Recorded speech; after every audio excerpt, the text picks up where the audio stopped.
What is going on, everybody? Welcome back to another jam-packed adventure here on the PlayStation Drive number 84. My name's Matt, and I'll be your lead driver for this wonderful Adventures events. I'm joined, as always, by the Supreme Court of Canada himself, Mr. Court Lalonde. What's up, Court? Hey, buddy. How you doing?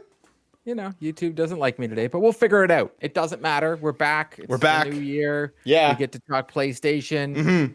Xbox supposedly got a showcase this year. Look, 2 episodes in, I said the word Xbox, but that doesn't matter because 2023 for PlayStation is going to be awesome. It is going to be heat. It is going to be hype, and I'm very excited to play more PlayStation games on my Steam Deck as well. There we go. Might as well round it out with bringing up Xbox. I might as well toss in the Steam Deck. Perfect. On this week's show, we're going to be talking all about PlayStation at CES, The Last of Us 3 rumors, and much, much more. So strap in, get stoked, because it is going to be an adventure of an episode. But before we do all that, let's do a quick little garage clean. If you're watching us right now on youtube.com/carpoolgaming, make sure you like, subscribe, share, tell all your friends. Head over to patreon.com/carpoolgaming if you have bucks to toss them our way. Tip your drivers. Out comes cornucopia of content. We appreciate it all very, very much. And if you're listening to us on your podcast service of choice, please leave us a 5-star review. We'll read them eventually. We'll get there someday. We'll talk about them again. If we get any, sure. Yeah, we'll check them out, and we'll appreciate all of you. It helps us grow and helps us talk to all more of you, because we're everywhere right now. And a couple quick things.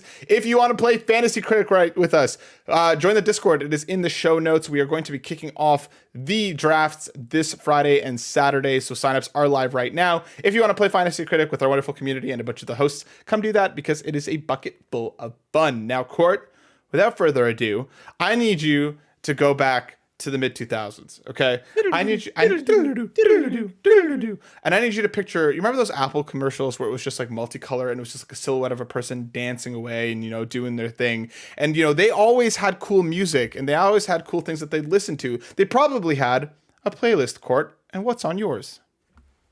Honestly, I've been playing a ton of Borderlands 3, and I know a lot of people like weren't the biggest fans of this game, but I've been having a good time. It's just one of those games that's been scratching the itch where I could just go through and just, you know, shoot them up, kill people there, go pick the loot, keep going there. I have been getting, as people in the Discord know, we've been all doing it. My Name is Mayo 3 came out, so we've been all just going out and getting some cheesy platinums, and they've been tasting very scrumptious. I don't care. I like them. It is what it is. Whatever makes you happy, go out and get their happiness. We got this contest going on here in the PlayStation Drive in the Discord where we got to see who can get the most trophies by the end of the year. And, you know, we said anything goes, besides Gamer Graham. He is not allowed being part of it. He is in it. We can see what he's doing, but he doesn't count.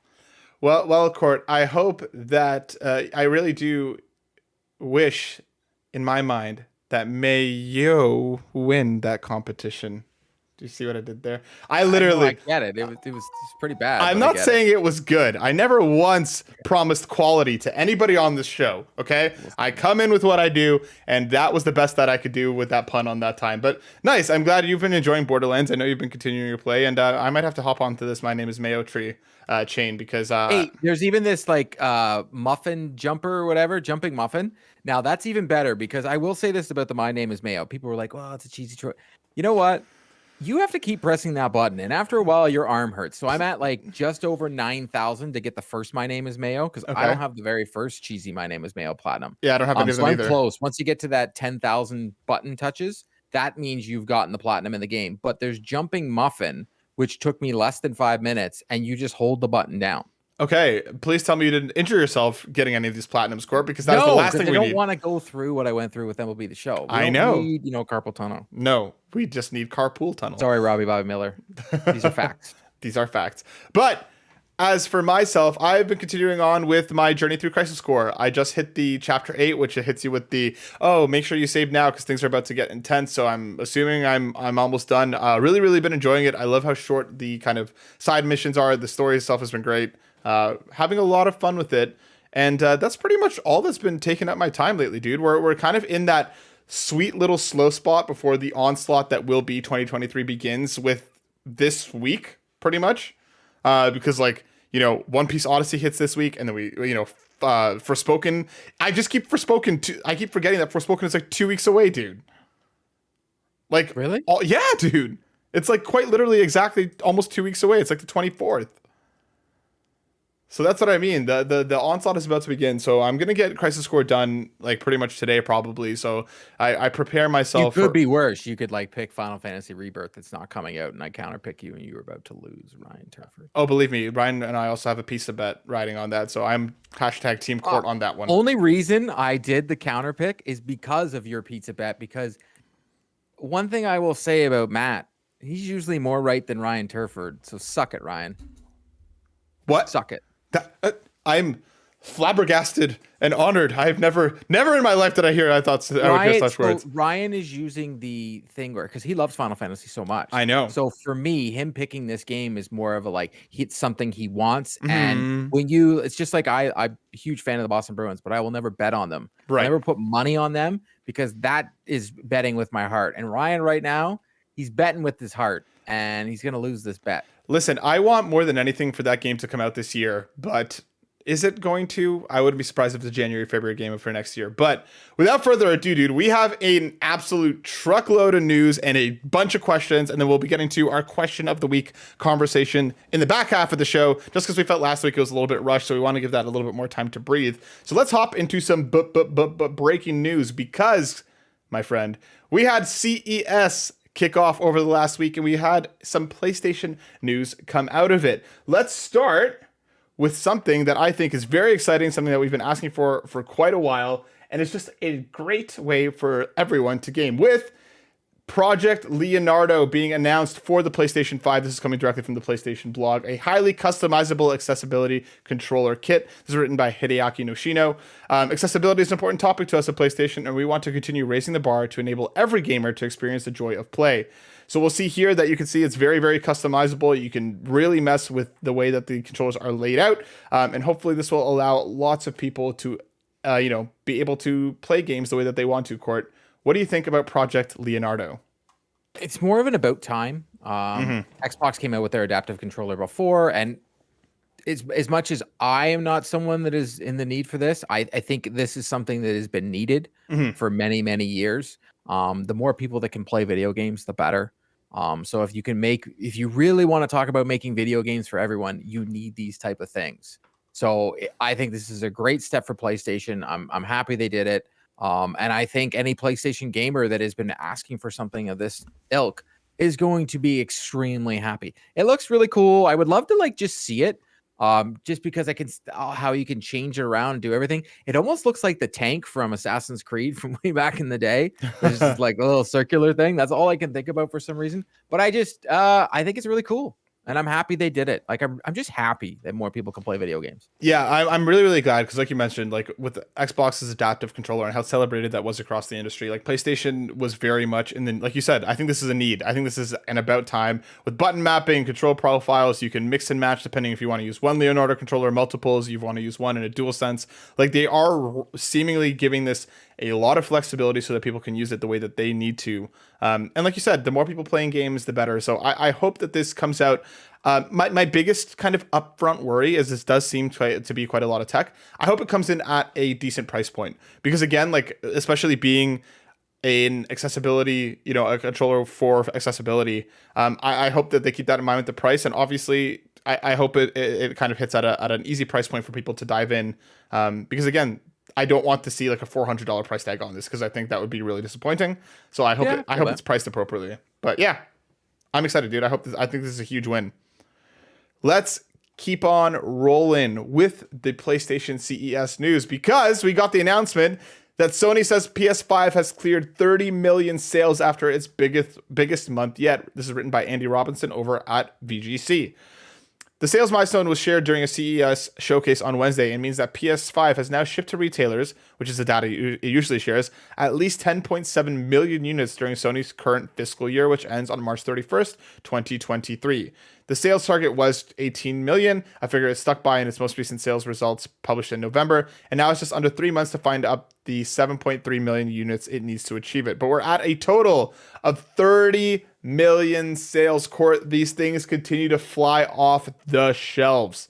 What are your thoughts on the latest milestone? It's cool. You say that, but it's weird. I'm able to see PS5s and Xboxes in the wild almost everywhere now. I was just at the mall on the weekend. I was in the local GameStop. It seems to be readily available, and that I think is like the best part of this story, behind all this story, is that they even talk about it. Jim Ryan spoke about how the supply issue is kind of behind them. So that more people can get these consoles. It just goes to show me how much more popular video games are becoming. And that's just awesome that it's more of a mainstream thing. When you get to these 30 million numbers, especially during the dead console era, because consoles were supposed to die, it's something to be like, hey, the hobby that I love doing, more people are enjoying it as well. Yep. I do agree with you. I have seen them more often. I still think they're not widespread everywhere as of yet, at least not here, in the city that I live. Like, they do sell quite quickly when they get there, but I am seeing much more regular restocks than before. So like you mentioned, hopefully people are hopping on this. So let me ask you this, Court, because, the PS4, I think it ended up with something around like the 100 million around there, correct me if I'm wrong, for its lifetime sales as of yet. Do you think the PS5 tops that? Do you think it sells more than that over the lifespan? Or do you think that like the early shortages in terms of stock will hurt it in terms of like an overall lifetime sales chart? Well, it all depends on the lifespan. We don't there's already rumors that there's going to be a new PlayStation 5 model with a detachable hard drive, and there's already rumors that they're already working on the next gen they're already working on the PS6. It all depends on the life cycle, and I do think for all the consoles in this generation, this 30 million mark would have been hit last year if it wasn't for the supply issue. Yep. Yeah, I'm with you. I don't know if it'll ever go higher than the PS4, just because, like you mentioned, I think this generation will be a little bit shorter, perhaps, than the last one that we got, because again, the last generation was quite long comparatively to what came before. So I think this one, whether we see a more modular upgrade with the PS5 Pro or something along those lines before we see the PS6 or not, or if they're just kind of going to jump to the PS6 in a couple of years, I think it's a really interesting question. I do think that, I don't know if it'll ever hit 100, but I'm sure this will continue to sell incredibly well because, like we said, these things continue to fly off the shelves. So it's doing well, Court. We're getting a lot. It's expensive, though. It's expensive. That's why I have my doubts about the 100 million. It's expensive. That's true. That's a good point, too. Yeah, it is a pricey unit, but we'll see. We got some more information from CES written by Jordan Midler over on VGC. Gran Turismo 7 and Beat Saber are coming to PSVR 2. Announced by President and CEO of Sony Interactive Entertainment Jim Ryan at CES, Gran Turismo 7 will arrive as a free upgrade at the launch of the headset. At Beat Saber, we do not have a release date for that as of yet, but we also found out that there are more than 30 games in development for the headset's launch window, and that there will be more than 20 available at launch. There is a lot coming for PSVR 2, Court, which is right around the corner. How do you feel about GT7? What are you expecting out of Beat Saber? How you feeling?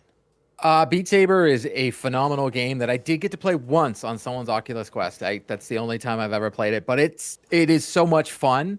For me, the fact that the PSVR version of Gran Turismo is a free upgrade if you own the game. Now, I am full disclosure here. I have never played GT7. I do have it coming in the mail, so it'll be probably the first game I do play on the PSVR 2. I'm very excited to step into the world of VR. As someone that is not as experienced as everybody else, I'm going into it with fresh eyes.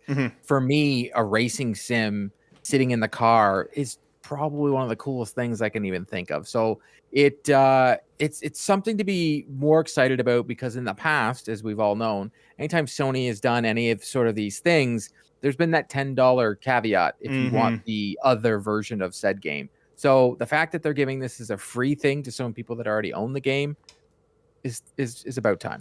Yeah, I'm with you. I hope that this will be the trend for a lot of the PSVR to PSVR 2 upgrades. They didn't really comment on Beat Saber, but we do know a lot of other developers are offering free upgrades to their games that as long as you had it on PSVR, you'll have it on PSVR 2. So I hope that will continue with Beat Saber. It is one of my absolute favorite VR games, like full stop. It's a great workout. It's a ton of fun. So I'm really, really excited about Beat Saber. I hope it hits soon, because I know for anybody who's new into VR, they will be looking to buy Beat Saber soon after. That thing's been everywhere all over the internet for the last few years. So I feel like we can see like a massive resurgence alongside the hopeful popularity of PSVR 2. With GT7, I really enjoyed it. I'm not a big racing person, but I had a lot of fun with that game. And like you mentioned, the game is this beautiful, and if it can hold up in PSVR 2, like that is going to be a very, very easy, like, oh, here, hop in, try out a race. You've never played VR before. This is an awesome opportunity too. So I can't wait, dude. I'm happy that it's free, and I hope that this is the standard going forward, because just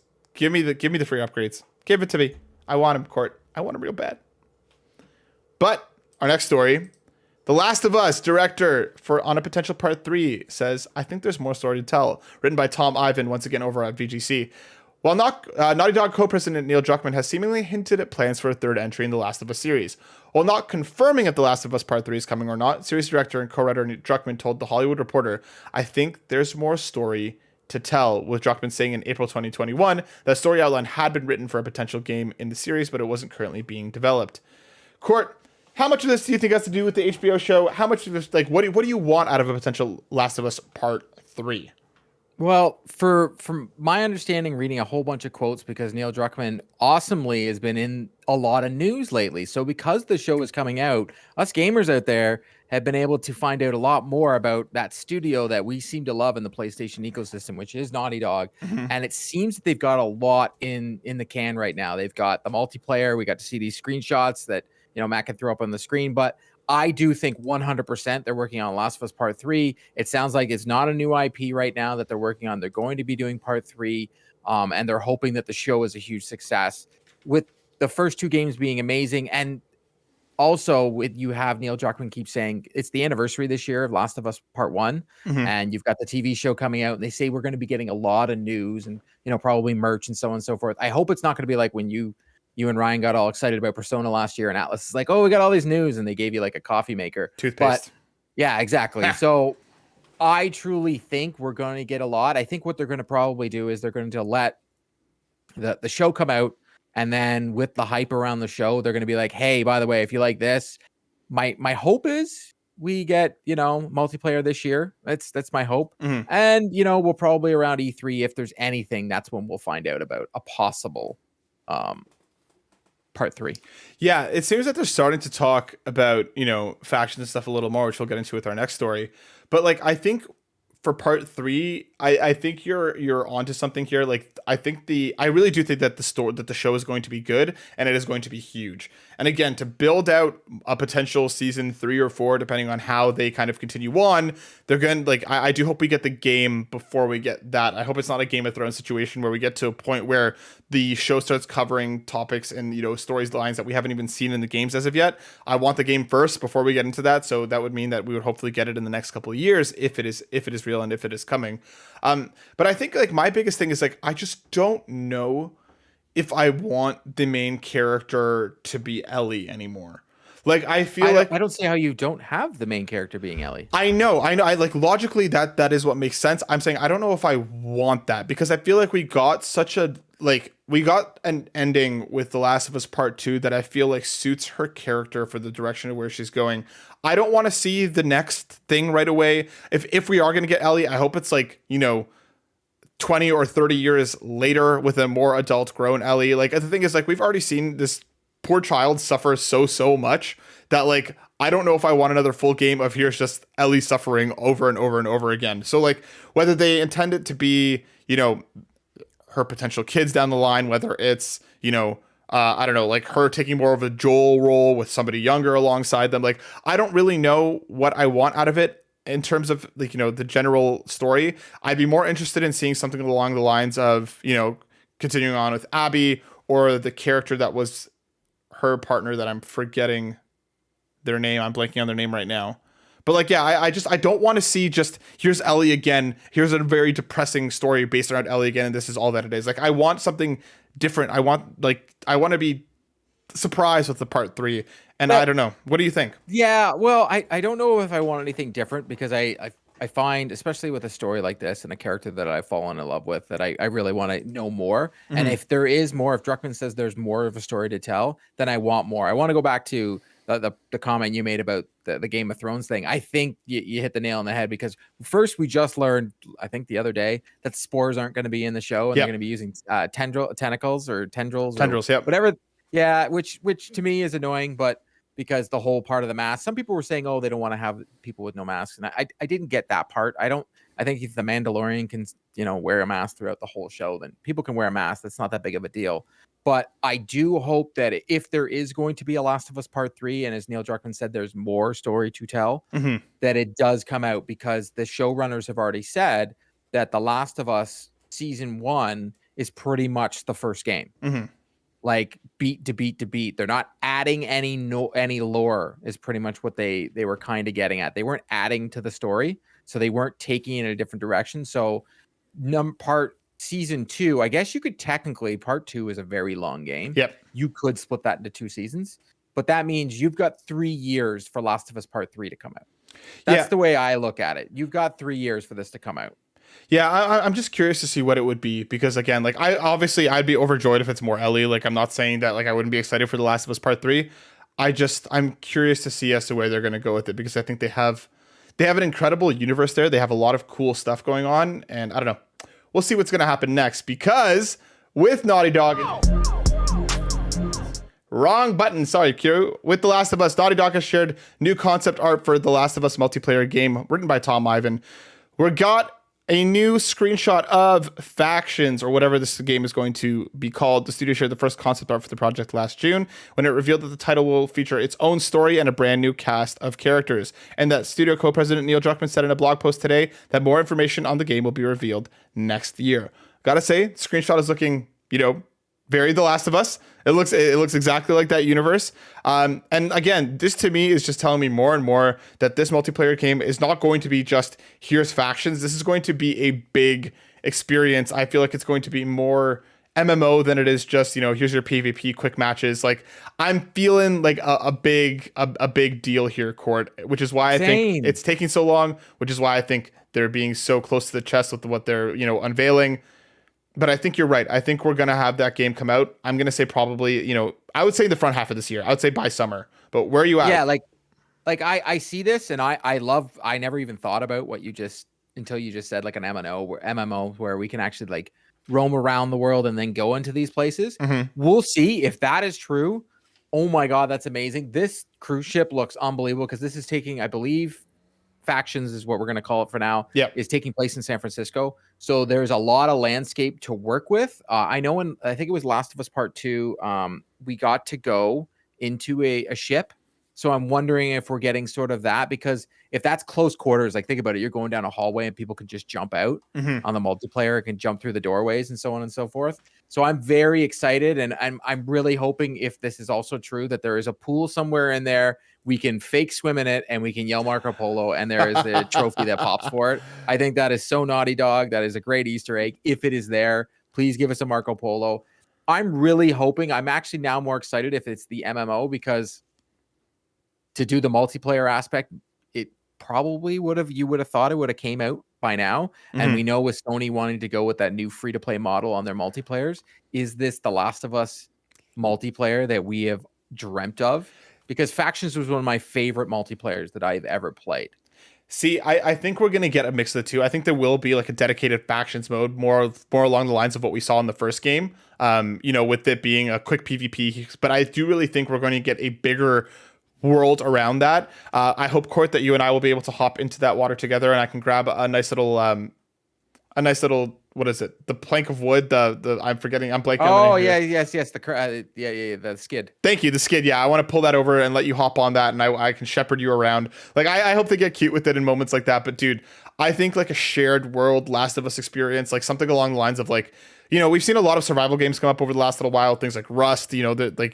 It's huge right now. So to have that kind of experience in the Last of Us universe, I'd be down, and I'd be really excited to play that with you. I hope we learn more about this soon, because I can't wait, Court. I want this game. I want it now.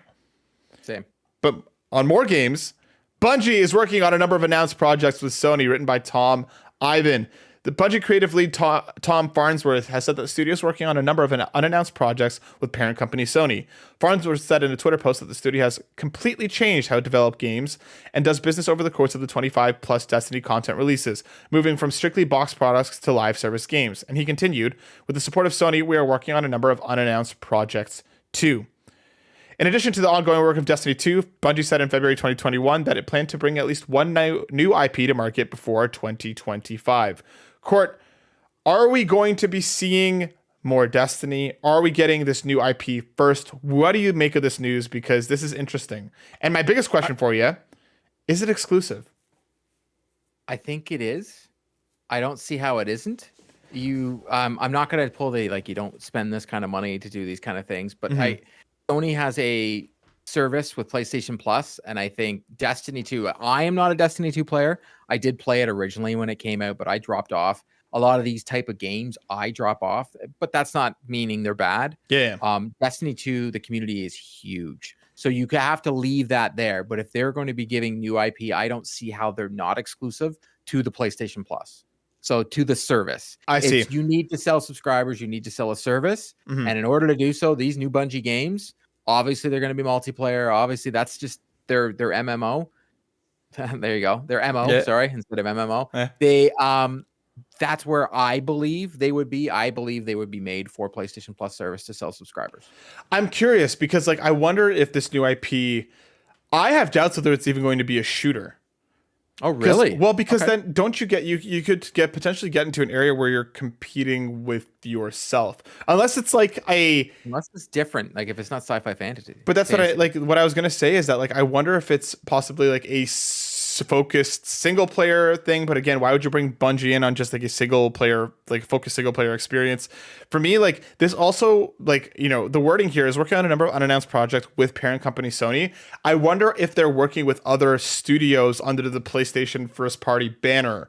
Do you know what I mean? Like, this isn't specifically Bungie is putting out new games. So you think they could be like, they could be assisting with The Last of Us. They shooting it, or like PlayStation Battle Royale that we don't know it existed, or something like that. Exactly, right? So for me, the new IP, it being some sort of live service game, probably makes sense. Bungie has a long history of figuring it out now, right? And you don't buy Bungie for them not to kind of stay in that space, in my mind. But I'm very... And they've said they want to be in that space more. Right? Exactly, right? So, like, I'm curious to what exactly this is going to be, because, like, I would imagine that Destiny 3 hits before this, possibly. Okay, so my question to you is, Destiny 3, is it a console exclusive? I don't think Destiny will be, because, well, that's the weird part about this entire situation with Sony and Bungie, right? Bungie is not under PlayStation Studios, right? They are not a PlayStation Studios first party developer for PlayStation. They're purchased by Sony, but they're outside of that PlayStation Studios umbrella, right? So they do have that kind of wiggle room to be a multi-platform game, whatever it's going to be. Now, as you mentioned, does it hit PlayStation Plus, you know, premium for free, and then you have to buy it on other consoles, similar to what the Game Pass model could be there, right? Like, as to what the future might look like there. I think that is likely. I just think that Bungie has traditionally always been, like, well, since it's left Xbox, it's very much been about the multi-platform, and I'd be a little bit surprised for them to lock whatever's next under on one console, if that makes sense. In a perfect world, all games could be what you just said. Yeah. That they come for free to the service. So PlayStation Plus, all the PlayStation games come there. The Xbox games come to Game Pass. And if you want them on another console, that's why you buy them. Yep. Oh my God, that would be the best world ever. So we could just play games on any console. That would be nice, Court, and I hope that's a future that we reach one day, but we'll see. We'll keep you posted more about Bungie, because we have two more quick stories to hit on, because this has been rampant all over the internet the last little while. Coming from IGN, Sony PlayStation 5, keeping the gaming console standing upright can be disastrous to its long-term health. This is written by Rupesh Nair over at IGN India. Ever since its release over 2 years ago, Sony has claimed that users can use the next-gen console that in the PlayStation 5, both vertically and horizontally. But as spotted by Wololo, reports have arrived about users damaging their PS5s by keeping them upright. The report features a recent tweet from 68 Logic, who claims that the liquid metal used to cool the APU moves around in an upright PS5 and could possibly freeze weirdly. Court. So I've been Team Vertical for a long time. I've had no issues with my launch PS5 as of yet. How much do you think there is to this story? Should people be throwing their stuff horizontal? Should we be scared, Court? Are we worried about freezing PS5s? Honestly, like I said it before in the Discord, I would think if this was a rampant thing, lawsuits would be coming out the yin yang. We haven't heard of lawsuits. We've heard of this and some people reporting this. I just recently purchased an under desk mount, so my PlayStation 5 will my one in my basement will be always vertical, but Mm-hmm. my one in my office here, because I've run out of space here on my desk and I need more space for my actual job. Right. I am Job. going to be mounting it, and it will be horizontal. So I'll be team both. But for me, I'm sure this is real. Mm-hmm. But if it was so rampant and it was happening to all of them, then I think it would be a bigger deal. But at this point, I don't know if you flip a coin. Like I'm not that tech savvy to know if this is an actual issue, if it's up. Like I know with the Xbox, it was built that way. So like the pieces go on top of each other. Yeah. So it can be vertical. But with the PlayStation 5, yeah, like if you open it up, the motherboard, everything is horizontal inside and it's being made to go vertical. So maybe there's a lot of truth to everything here in this article. And that's the thing. Like, I'm curious to kind of see how much of this, and I hope we get some sort of Digital Foundry breakdown, because I'm curious to see how much of it is, like you mentioned, is it just like a design fault in some PlayStation 5s or some parts wore out faster than others? Because explaining here, where is it? Here, however, in some instances of the PS5, the seal between the APU and the cooler seems to be getting damaged. So that's why things are the liquid metal starting to move or leak. So I wonder how much of it is an issue with the liquid metal versus an issue with that seal wearing down possibly faster than they anticipated or whatever else. Because I haven't heard a ton about this, but it is making the rounds now. But I think you're onto something. I think if it just becomes a much more widespread problem, we'll be hearing about it much, much more. In this case, like I'm probably going to turn my PlayStation 5. I sadly might join Team Horizontal just because, again, it's a big investment, and for me, it's kind of like better safe than sorry at this point. You know what I mean? You don't want to turn around there on the better safe than sorry. You don't want to turn around a year or two from now and be like, oh man, I really should have tossed that thing on its side, and that kills me because I love the vertical. I love the way that it looks standing, but I don't want to be going out to buy another PS5 just because I was silly. But again, we'll keep you posted if we learn more about this. We have one last thing we want to touch on because written by Tom Ivan over at VGC, PlayStation Plus sale offers heavy discount for new subscribers and upgrades. New subs get up to 40% off premium or extra. Existing members receive 30% off upgrades until January 13th. So you have just a few more days. Players who sign up to the PlayStation Plus premium or extra tiers on a 12 month or 3-month plan will receive 40% off the regular price. However, if you already have the essential and you want to upgrade to extra premium, you save 30%. Court, is this a reason for people to switch over? Is this a reason for people to upgrade? What do you think? I think it's a reason for people to, whatever service you currently have with PlayStation Plus, to tack on another year or two, like I did. Like that's the way I look at this. Don't look a gift horse in the mouth. Yeah. If you're going to be subscribing to this service, go out and add another year. It's going to be cost savings right there. Yeah, I'm with you. I think I think it was the Black Friday sale. I added on an extra year as well because again, it was on sale then as well. Why not? Like if you're already there and you're already at that tier and you plan on staying in it, you plan on staying on PlayStation 5, why not save some dollars? Hop over there, check that out. Because it is, saving money is always a good thing. That means more games you can buy later. We like saving money. But without further ado, my dude, let's get into some questions because boy dandy, do we have a lot of them this week. Shout out to the community for being awesome and coming through with a whole bunch of questions that we're going to be answering for you. If you want to ask questions, check out Twitter where you can find, the question post that goes live each and every week. And of course, over in the Discord, you can also ask us questions there. So let's start with Twitter because we have a bunch of questions coming from there. Nagachaka at Nagachaka over on Twitter asks, prediction time. When are we getting the next state of play? And what do you think will be revealed? #factions2, fingers crossed. Court? I think we're getting it in January at the end of the month. I think, especially with the Xbox news and the rumors were we were getting it in January. If we don't, then it's at the beginning of February because you have the PSVR 2 launching. So it could be something that they could do now, but might as well wait for the PSVR launch because they could throw some games in there and be like, hey, here's what's coming with the PSVR 2. Like they could do a little sizzle reel. But knowing Sony, that's just going to be a blog post, the PSVR 2 stuff. So I still think we're getting something in January. They have a lot to talk about. As of right now, we know we're getting Spider-Man 2. We know we're getting Forspoken, which is not a first-party game, but they're behind. We know we're getting Hogwarts Legacy. We know we're getting this. But we're not we don't know much. No, in terms of like first party PlayStation, we really don't know much at all. And like I wonder because especially with how much around Forspoken and the very like kind of mixed word of mouth, I wonder if we're going to get a dedicated, 50 to 20 minute state of play on Forspoken ahead of launch to be like, here's all the reasons you should be excited to play this game. Please buy this game.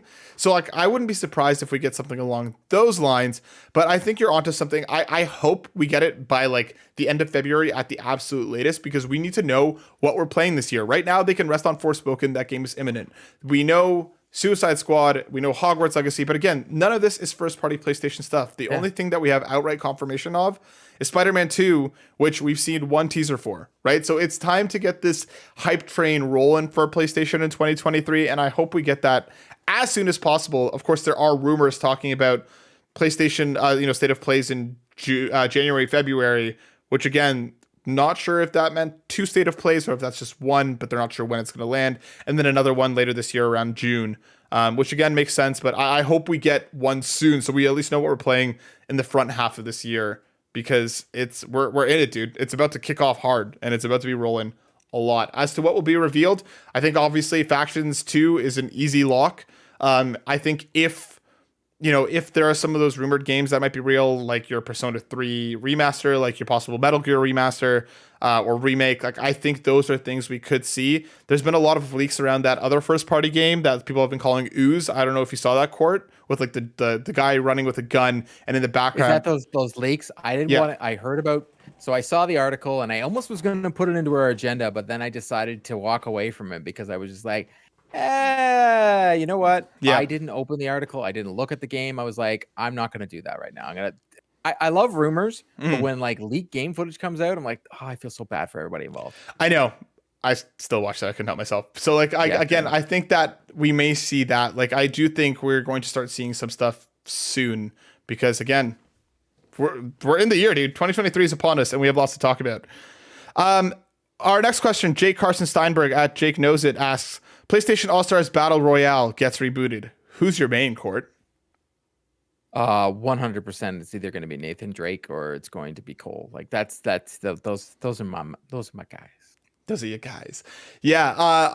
I loved All-Stars Battle Royale. I played the ever-living daylights out of that game. And my main in that game was Nathan Drake. I just loved how annoying he was, and the distance and the explosions and the guns and stuff. So I had a ton of fun with him. If we get Cloud, which is currently my main in Smash Bros, obviously I'd be all over that as well. If we get Joker, some of these things I'm curious to see. But like, again, I'd be very interested to see even like a Joel and Ellie combination, almost like a la Ice Climbers, where you play both of them at the same time. Who knows? Well, with so many IPs inside the Sony, I don't think you would get any of the Atlas characters, because they're now on everything. Mm-hmm. Square Enix, let's be honest, they're a console exclusive, whatever they put out. Yep. It's not going anywhere but PlayStation. So yeah, sure, you probably get your Final Fantasy characters, but you have so many. You have Aloy. You have Aloy. A lot of characters. Jin. You have a lot of. I'd be Jin, dude. I think I might end up being a Jin main. Ghost of Tsushima is, it's my jam. One of the best. And think about it, it would be. Oh, he'd be so good. He'd be so good. He'd be so fast, dude. He'd be so quick with that sword. Ooh. I always go after the sword character, so I hope that's the thing. Give me Battle Royale 2, please. For the love of all things, give me All Stars Battle Royale 2. I just want it. I just want it. Chris Zazer over on Twitter at Chris Zazer asks, which PlayStation exclusive would you like to see adapted to television? Oh, that's Ghost of Tsushima. That's just easy. That's just easy for me. Ghost of Tsushima would really, really be cool for me. Like I really want Uncharted, but done properly. The more I kind of sit on that first one, I know we kind of missed the boat, but like Nathan Fillion would have been such a perfect Nathan Drake. Like there would have that universe where that Uncharted line came to be would have been incredible. But in terms of the exclusive, yeah, I think Ghost of Tsushima would be really, really, really cool, and I would really kill for an Infamous show as well. Well, yeah, 100%. Yeah, I think I'm a big fan of TV shows, period, over the movies. Mm-hmm. I think you can develop the stories, especially PlayStation. To me, is about the story. They're so very good at telling an amazing story. Mm-hmm. So it never does it justice throwing it up on the big screen and only giving us an hour or 2 hours of the thing. Yeah. Especially like The Last of Us. Imagine The Last of Us was just a 2-hour movie. I don't want that. Oh, that would be terrible. Think of what you're cutting out. Mm-hmm. So even with the Uncharted series, I think you're bang on with wouldn't that be amazing if it was a TV series? Yep. And that's what I mean. Like, again, like your weekly adventures, there's stuff like there's just so much that you could do there. So I would want to see any of those. Josh O'Neill at RealDeal_J O'Neill asks, what is a video game character you relate to or wish you could be more like? I'd like to be more of a Jin Sakai from Ghost of Tsushima because of his discipline and view on the world around him was one of my favorite things about the game. So what's a video game character, Court, that you want to be more like or that you relate to? Wow. It's a great question. It's a really great question. No offense, as much as I love The Last of Us, not Joel. Not Joel. No. Not so much. I think I don't want to be a rampaging destroyer and killer. I don't know. Honestly, that is a very good question. I look at the PlayStation first party characters and I'm always just like, they're pretty much all murderers. Like a lot of them. Except Astro. Or like Parappa the Rapper. But I'm gonna have to think about this one. I'm gonna let you go. Yeah, for me, I really love Nathan Drake's. Like, I like the swagger that he brings and the kind of, again, like even in serious moments, he's cracking jokes. He's very much, I don't want to take everything from that character because, again, communication is key, which we've seen once and time again with Nathan Drake. Communication is not something he excels at, but that kind of that swagger, that ability to make light in situations, to kind of, you know, make people laugh and to be just like, he's so effortlessly cool, almost like, you know, Harrison Ford is. Like, I get that kind of similar vibe in terms of like the swag. I don't know. I think Nathan Drake is pretty cool in my books in that way. All right. I'm gonna have to take. I look at all the characters first party, and I'm just like, Jesus, they're so bad. When you really get down to it, I'm just like, they're terrible people. Oh, dude, this is so easy. Hold on. I want to be like Peter Parker. I want to be like Spider-Man. That's a first party. There you go. I do. I guess. I get. You know what? Okay, sure. And then actually, you've also got what was it? In Infamous First Light, what was the character's name? What was her name? Not Delson. Not Delson. No, not Delson. Fetch. Let me check. Hold on. She was awesome. She was overcoming everything. Like, she had to do a lot of things to overcome, and maybe something from the Infamous side, not Cole, like even Delson, but like maybe something like that. It was Fetch. They're trying to overcome. Yeah, like they had to overcome these obstacles and they had to do these. Like, I don't know. I've gotten so far in my life where I'm just like, I don't have that time to change who I am. Yeah. For me, it's an easy lock. It's Peter Parker, Spider-Man. The guy's been an idol for me for as long as I can remember. Yeah, responsibility does the thing. Yeah, he's literally everywhere around me. And we have another question from Josh O'Neill asks, who is your favorite quest companion? Mimir has taken the top spot for me. His stories had me sitting in the boat more than playing through the story. I'll take that over Navi screaming, hey, listen at me for hours. It's Sully all day long, every day. He's my favorite character of all time in the PlayStation universe. Sully's a really good answer. For me, like even Elena and Chloe are way up there for me as well, like in terms of side characters. Mimir is a fantastic answer. Like, Mimir is so good. I'm trying to think if there are any others that really jumped out at me. What was the guy from Infamous, his buddy? Oh, the guy I knew her. That guy was Greg Miller always makes fun of him. Yeah, that's like his profile picture. Yeah, that guy was a riot. I always enjoyed his presence. But yeah, there's a lot of good ones out there. I'm trying to think of like people like even like in JRPGs, people who just aren't part of your party. Clank's pretty fun. Clank's a good one. Same with Daxter. Maybe a little bit less than Clank, but also a good one. Daxter's very annoying. All right, we have one more question from Twitter before we hop over to the Discord. We got thoughts. Karn Screb, Lord of Thirst at the Irish Carp asks, thoughts on forgotten franchises like Resistance and Killzone. Court, what would you want back, and what would you want? What do you think about these IPs? I actually loved Killzone. I thought it was a great IP, and I think it's perfect for what Sony keeps talking about they want to do with this multiplayer aspect. I think there's a lot to do. I like the shooting mechanics in the game. I like the cool looking guns, and I like the world that it was in. Mm-hmm. And the last one was Shadowfall, I believe it was called. Yep. I guess the last one was the one on the Vita. No, PS4. No? The PS4 one was after that. Okay, all right. Yeah. I couldn't remember. But I really like that world. Mm-hmm. And I think they could have done a lot more with it. And I think you could do like an MMO type with that game. I think it would be perfect with that world. So Killzone is my answer. I'm not a big Resistance fan, so it's just not there for me. I kind of want to see both of those franchises come back because they're both ones that I kind of missed the boat on, that I never really played when they were in their heyday, and I'd like an opportunity to check those out. So yeah, I think either one of those would be I'd be stoked to see, because I think like there's a lot of PlayStation IP that we're not seeing right now, which again, I don't want everything to be all new IP all old IP all the time. Having some new IP is always fantastic, but like Court and we've talked about this over and over and over again, but if there's any IP that could come back with like a rip roaring vengeance, it's Infamous. Just give me it's the best IP that doesn't get any daylight. And unfortunate that Second Son did that. Yep. Because it really wasn't that. It was fun, but it wasn't that good of a story. And I think that was one of the things about Infamous. The story for Infamous was phenomenal. And like I said, coming out of Infamous Second Son, I liked Fetch better than Delson. Yeah, but the thing is, it's like I don't think Second Son was so bad that it should have been the death knell of the franchise. Like I do think it was a great game. I personally really, really enjoyed it. And like I hope we get more of that in the future, because I think that's a unique IP under their catalog that, again, it's just superhero stuff. Why aren't we getting more of that right now? It's the biggest thing in the world. Yeah. Let's hop over onto the Discord because we have even more questions from there. Drellish asks, question for the show. Greetings, gents. What are the minimum expectations of Sony, in your opinion, regarding the success and subsequent roadmap of PSVR 2? I, for one, am not an early adopter, but would position myself at the early majority when looking at the product lifecycle. When, do you think, will we reach that? How will the PSVR 2 affect the way that you play games? Do you think you'll be using it daily? I don't know yet, because I don't have... It's tough to say for me, because from the short period of time I've had with an Oculus Quest at friends' houses, I thought they were phenomenal experiences, and that's a lot what I'm going into. So to me, right off the bat, PSVR 2 will not be a daily thing for me. Mm-hmm. It will be, I'm going to go out and have the experience. I'm like even a little worried about the Horizon game. I'm like, how long is it? Like, how long do I have to be in this headset and do that? Yeah. Because I don't know if I can do long periods of time.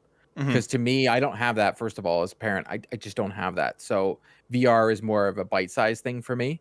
So I was looking at it as more of a half an hour to an hour. And that's what I would give it. But I am going to be an early adopter. I am going all in. And I hope Sony doesn't just, hey, here's this thing, and doesn't support it. I really hope they do support it. And as of right now, I'm a little worried that they're not going to. I'm of two minds on this. I was a PSVR like day one adopter. I went to like a bunch of like the preview things and like tried it out at different GameStops. And I really, really love the PSVR. I feel like I got my money's worth out of it, even knowing we did not get a ton of first party content from PlayStation regarding that. I think that's my biggest ask for them going forward, is I hope we get more PlayStation IP with more PlayStation backed games that are going to be hitting in PSVR 2. Is it going to be, every month or every few months that we get one of these games? I don't think so, but I think the biggest thing for me is I hope we do get more support, because we did have some really fantastic games on PSVR that really just didn't get enough of the love that they needed, just because there wasn't enough people playing them at the time. In terms of like a roadmap, I hope we get something soon, at least for the first half of this year, because they are talking a lot about how many games there are in development, how many games there are in launch window, how many games that they are working on. So that to me is a good starting point. I hope it sells well enough, because again, seemingly a lot of the previews out from CES is that the tech is undeniably fantastic. Apparently it's really, really good. So this is going to be a word of mouth thing. And I think as long as they're positioning themselves to have more of a longer cycle, more of a, here's again, not it being gangbusters right at the beginning. I hope we get this, because for me, I played a ton of VR, especially the first year or two that I had it. It was not daily, but almost daily. And it even got to the point where I was exercising in that thing, because I would be playing Beat Saber like intensely for like 45 minutes. Especially when you first do pick it up, depending on how susceptible you are to motion sickness, you might not last more than half an hour to 45 minutes in that thing, and you're going to have to build it up. So I think the biggest thing with the PSVR 2 is your own expectations for what you're going to get out of it. If you're expecting, PlayStation IP every month or every few months, if you're expecting a massive experience all the time, it's not going to be like that. As Court mentioned, it won't be a daily device, but it sure might be every few days. It sure might be every week. Like Resident Evil 8, one of the reasons why I put it down in the first place was because I was like, I wonder if this is going to come to VR and I'll play it there. So I think it really just comes down to personal preference and your personal expectations on what you're going to get out of that as a possibly daily use or possibly weekly use. But I can't wait, and I hope we get more about it soon. Our next question from Jaden Rose says, "Hello, I started listening to the PlayStation Drive in November, so I might throw some noob questions at you. You, Court, and Matt have mentioned your hangups regarding the PlayStation Plus programs. What would you change about or incorporate into the membership to improve PlayStation Plus? In other words, what would make PS Plus better in your opinion?" One, get rid of the 3 tiers. The other one is figure out the emulation. Like, if you were going to give me these PlayStation 3 games, I want to be able to download them. It's very cumbersome to have to be streaming them because the tech isn't there yet. Yep. So that frustrates me, that you charge me this extra premium to access something that doesn't work all that well. Right. I think for me, I think one of the biggest things, like we spoke about, get rid of the 3 tiers, make it 2 tiers. On top of that, like, just put more money behind it. I want more games hitting the service day and date. And I'm not going to be asking for PlayStation first party, as amazing as that would be. Get me more indies day and date. Get me more games that people are excited about and talking about. Get them to the service sooner. Put the money behind it properly to make this a true competitor. Because like we've mentioned, it launched well. There's an incredible catalog of games on there, but there isn't anything that like, oh, I need to be playing this on PlayStation Plus day one, like we already know is a thing with Game Pass. So I think putting more money behind it, and I think the biggest, like one of my biggest things, which we've spoken to, a lot, is communication. Figure out your communication schedule. Let us know when the games are hitting. Let us know how long they're going to be there. Announce the essential and the premium / extra stuff at the same time. Just, again, communicate better with the community, because again, that it's so easy to get us excited. If they're like, this game is coming in 2 weeks, guess what? We get stoked very, very quickly. So I think, I think there's a few things that can be done, and I hope they do them this year, because again, we're not even in the end of year 1 of PlayStation Plus as this current iteration. The Muffin Mon asks, "I'm about to start Bloodborne thanks to my patrons. Any tips that I don't smash my PS5? Don't play Bloodborne." Yeah, that's not a me question. I saw that and I was like, that is not a me question. Yeah, just take your time with it. Look up stuff if you want it. Like, I played a good chunk of it. Whatever. It is what it is. Black Wyver asks, "I only recently started listening to you guys November 2022 thanks to Nagachaka." Thank you, Nagachaka. "Promoting Carpool Gaming on Twitter. Love the podcast. Always such a chill ride with you all. Question for the show. What do you guys think the next Blue Point game is going to be?" Court, what are we getting next out of Blue Metal Point? Gear Solid. Yeah? You think that's what it is? Yeah. Do you think it's a remake, or do you think it's a new Metal Gear? A remake from the ground up. See, I don't know, dude. We've gotten that stuff about like new IP or something new that they're working on. I kind of think that they might be working on a new Metal Gear, like a reboot. We'll see. I really think it's Blue Point does one thing very, very well, and that's taking something and making it better than the original. And I think they can take a game like Metal Gear Solid and make it, oh my God, people are like, I didn't know. Like remember, look how old that game is. That game released what, on the NES? Oh, you mean like the OG, not even like Metal Gear Solid. You're talking Metal Gear. Well, yeah. So yeah, Metal Gear Solid was PlayStation 1, right? Yeah. Yeah, the NES. So yes, no, sorry. Metal Gear Solid from PlayStation 1. Having that game is like, whenever we're doing remakes and we're doing all these type of things, I have no problem with, especially after what we just got with The Last of Us, where a 10-year-old game, I couldn't believe what they could do with it. But if you can take a game from the PlayStation 1 generation, and I wish they would do it with Tomb Raider as well, and make it modern, I just think it would sell. The story is so good, and Metal Gear deserves to have its time in the light again. Yep. And if you try and redo what Kojima's already done, I think you're setting yourself up to fail if you want to rewrite that story. I don't think that's putting a lot of pressure on yourself. It's easier just to take the story that's already there and make it look pretty. Yeah, I do want Metal Gear back. I want classic Metal Gear back in a big way, and I hope that is what Blue Point is working on.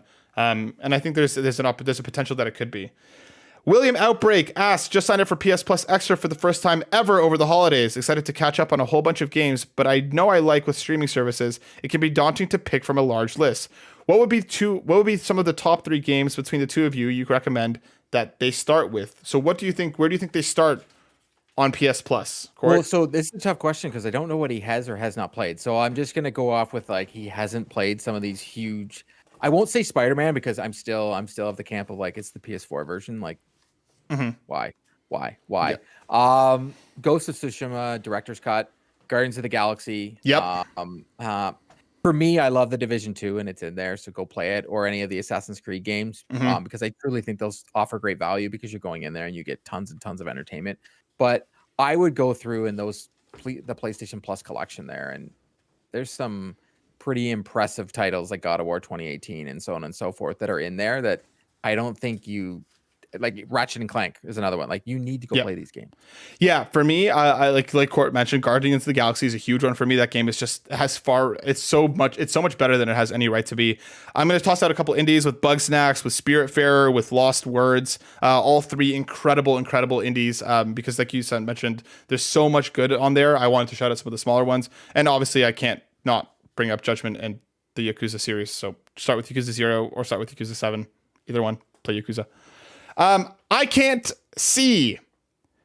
Says, question for the show. With the recent success of the Series S and the trend of tiered hardware, do you think Sony should consider a more budget-friendly PlayStation offering if there's a mid-gen refresh? Note, this isn't meant to spark console wars. I just like to give thought-provoking questions.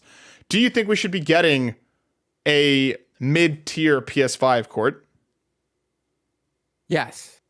I am a Apple person. I am a huge of, if you can get us these little iterations, but I only want it if the developers are willing to support it, because I felt with the PS4 Pro that first party did their upgrades, but not many games actually did it. It's not like, I hate to say this, on Xbox when they do the glow ups, these look better. So if PlayStation's not willing to give us the actual better version of this game, then what's the point? If the hardware behind it doesn't have that unlock and let it do it, then we're just wasting our money. But I do like them. I think they're cool. Well, I think I can't see is asking, should we get like a PlayStation, like a PS5 Series S, like a lower version that's cheaper and more budget friendly? Though I thought that's what we're getting. Like, sorry, I guess I misunderstood the question, but I believe we are getting a new version of the PlayStation 5 with the detachable hard drive that is going to be cheaper. See, like that's what I'm kind of hoping, because what I don't want for them is to do what the Series S does. The Series S works because of Game Pass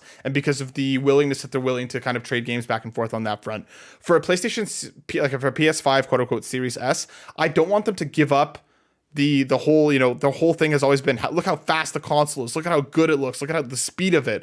I don't want them to start taking away things that could, kind of like Core mentioned, jeopardize the view for what what the first party developers want the games to be. So as long as they, like, I think what Core mentioned, like, the detachable hard drive, I think if they start playing with what's in there that isn't going to affect performance as a whole, I think we could see something along those lines, because I do think a more budget friendly option is always a good thing. I'm just curious to see how it would work given the way that they've positioned the PS5. Do I think that they're going to do this with the PS6? Yes. I think the PS6 is going to be a slam for having the Series S, side of it, and then the kind of more pro side. But I don't know if they're going to go that far into it with the PS5 outside of, like Court mentioned, possibly units with pieces missing that you can kind of add on. I think that's all of the major questions from the Discord. But we have to end up with question of the week, because we got some great answers from the community last week, where we asked, should multiplayer trophies be part of a platinum? And we got some fantastic responses that I'll read out. Awesome Dave 1137 says, hell no. Multiplayer trophies are a plague upon the beautiful art of trophy hunting. The Muffin Mon says, maybe hot take, but yes, if a game has multiplayer, then it is a part of the game and the overall experience. The platinum should reflect that. Bland Explosion from the RPG Cave says, depends game to game. If the game is multiplayer only or multiplayer heavy, then yeah, it should. If the multiplayer is an afterthought or an extra mode to a single player focused game, then it should not. Nagachaka says, depends on the game. If the multiplayer aspect is crucial experience for the game, then yes. For example, Factions from The Last of Us was an incredible experience, and I can see why it was part of the PS3 Platinum Trophy. If the multiplayer portion is half-baked, then no, it shouldn't be a part of it. Looking at you, Arkham Origins Platinum Trophy. Drellish says, having wonderful Vita and PS3 games in my library which have multiplayer trophies, I would categorically say no if the trophy is mandatory for the platinum. There are beautiful games on dead or switched off servers where the platinum is no longer possible. Yes, let multiplayers have trophies, but do not make them compulsory for achieving the platinum. Savoy Prime says, in my opinion, definitely not. I'm mostly a single player game a single player only gamer. Only multiplayer stuff I play is co-op multiplayer games. Would like to keep multiplayer and single player completely separate. Tim Paulin says in story-driven games, no, get that crap out of here. And multiplayer games such as Fall Guys, fine, that's the point of playing. John32 says, don't make me be social in video games. I don't want it. Gamer Graham says, personal, I hate multiplayer-related trophies, especially those horrible Assassin's Creed ones from back in the day.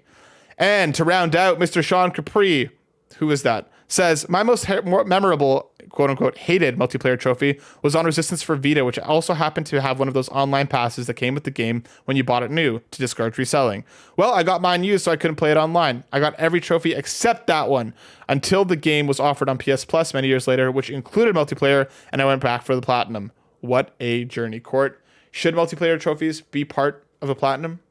For me, no, and I really think it's because servers can be turned off. So I think that they should just be treated like when you get DLC for a game, it gets added onto the game. So right off the bat, that multiplayer should be the DLC, unless, as Brand Explosion was explaining, if the game is multiplayer only, then obviously. But if there is a story component to the game, then the trophy for multiplayers should be separate, just because servers can be turned off, especially if it's a story-driven game. I think in the PlayStation community, it's achievements are huge in the Xbox community, but it's not the same as getting a platinum. They don't have that same aura or anything that's equivalent to it. So to take away platinums based on servers being shut down, I don't think is fair.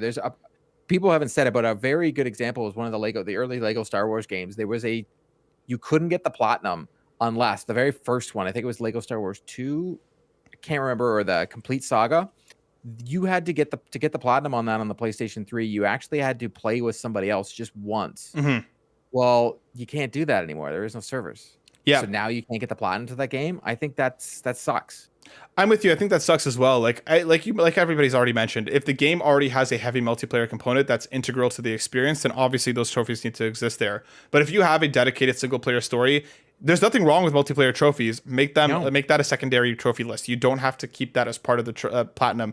I don't mind simple ones like, oh, try multiplayer, or like something very similar. But again, then there's an eventual timeline on when you'll be able to complete that. And again, unless they remove that trophy from the platinum later on, again, that's just more work that's needed than is necessary. So I think depending on the game, it makes sense, but on a general, I'd say probably not. It just like I even disagree with Nagachaka on The Last of Us.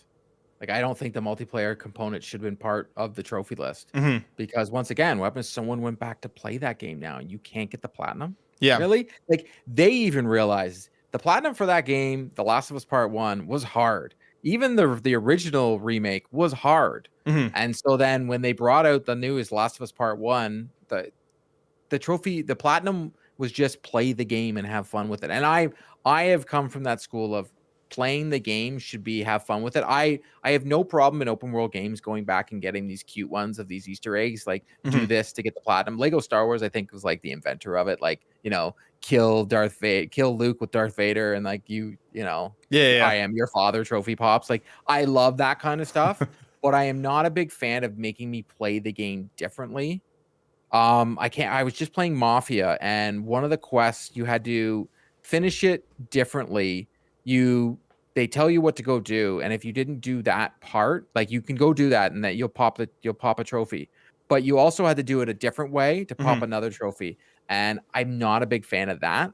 I wish it was just, okay, tell the story that you're going to tell and I'll go get the trophies that way. If you're going to do that kind of thing, let me go back and chapter select. Exactly. That's what I was going to say. I think that's a major caveat. As long as there's chapter select or some sort of save states that you can use easily to do those kinds of things, then okay, whatever. But yeah, I'm with you, dude. But for our question of the week this week, let us know on the Discord. Let us know in the comments, what PlayStation game are you most excited for in the year 2023? Whether that's announced or unannounced, let us know what you are excited for on PlayStation 2023. That is the question of the week, and we will read out those submissions next week. Court, before we get going, we have to do one last thing, and that's very much thank our wonderful patrons from over on patreon.com/Carpool Gaming, because our ultimate producer is Robbie Bobby Miller. Subscribe to Robbie Bobby's Twitch channel at twitch.tv/Robbie Bobby Miller. Trucker Sloth, Tony Baker from Quest for Pixels. Please subscribe to youtube.com/Quest for Pixels today. Jonathan Brown, the new album from PME is called Video Game Boy and is available on Spotify and Apple Music. Lee Navarro, the fearless leader of the Phoenix Overdrive Extra Life team. Links are in the show notes. Please support these ultimate producers. And of course, our platinum producers, Marcus McCracken and RJ Kern, and our gold members, Anna, Cecily Carosa, Dallas Robbins, Drillesh, Emily O'Kelly, Foolish Fuji, Jonas Young, Jose Jimenez, and Marcus O'Neill. Thank you all very, very much. We appreciate all of your support each and every week. This week was stacked. We had so many awesome questions, and thank you. That's one of the reasons we do this show, is to connect with you guys and have wonderful conversations. We appreciate you all very, very much. Court, if people want to see and hear more from you, where could they do so? You can find me on Twitter at Court Lalonde, and I'll see you next week. There you go. And you can find me at Twitter at Matt Sawinski. Come hang out. We appreciate all of you, and we'll see you next week. Peace.